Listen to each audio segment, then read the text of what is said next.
Everyone, nandito tayo sa Eton Centuries at nandito tayo sa Christmas Collectors Convention. Sama sa biyahe ko.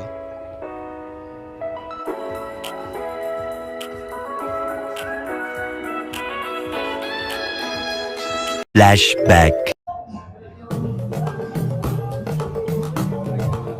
End of flashback. Hello everyone, nandito tayo sa Christmas Collector Convention at nasa likod tayo ng Eton Centuries at nandito tayo sa Goody Goods at titingnan natin kung ano yung mga items, products at until December 10 lang itong event na to. Sama sa biyahe ko. Good afternoon sir, sa Goody Goodies po kami.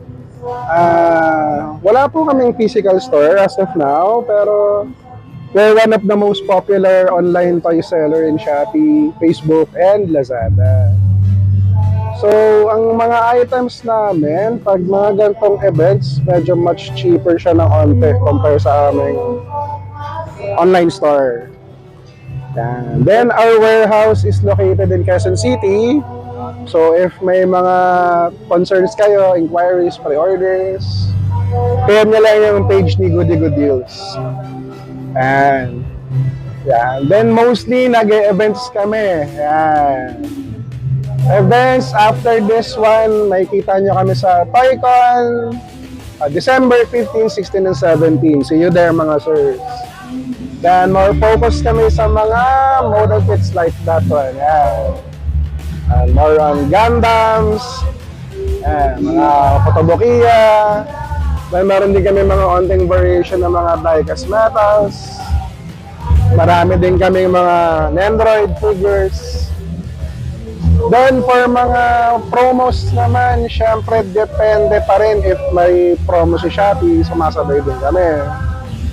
Pag mga ganito naman, mga events, mas advice ka na dalawin nyo kami every event kasi mas mababa ng slight yung price namin.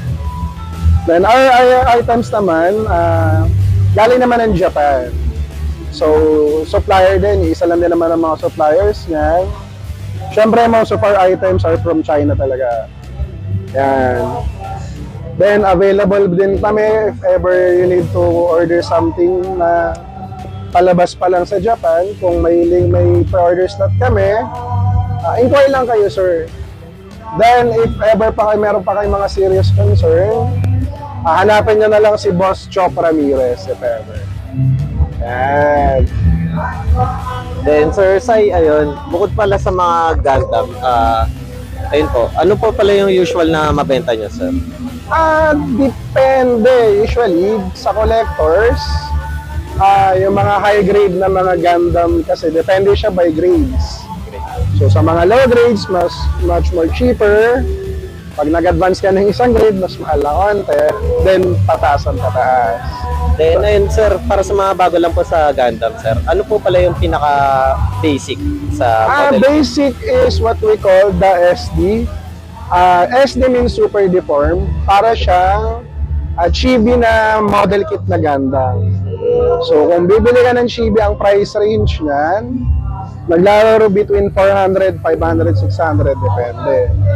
So, ma-advise ko siya sa mga bata, matanda, para lang ma-feel kung ano yung satisfaction pag nagbe-build ka ng model kits.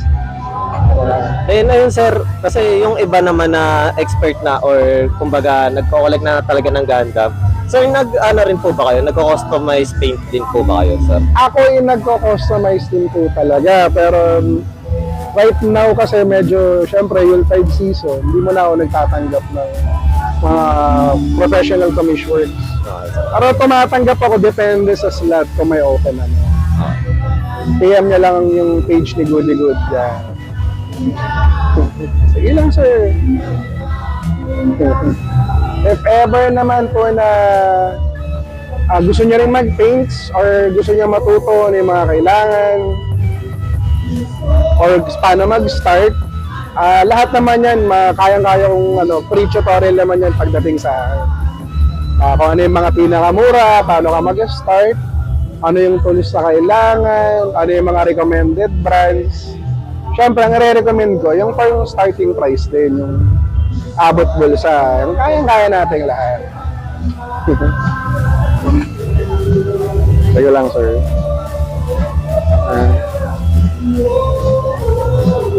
So kami, sir, pag may mga inquiries kayo, PM nyo lang kami. Yan.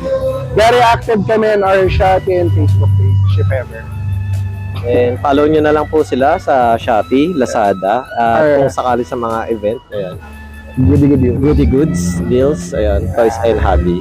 Yes. Thank you once again, Sir Sai.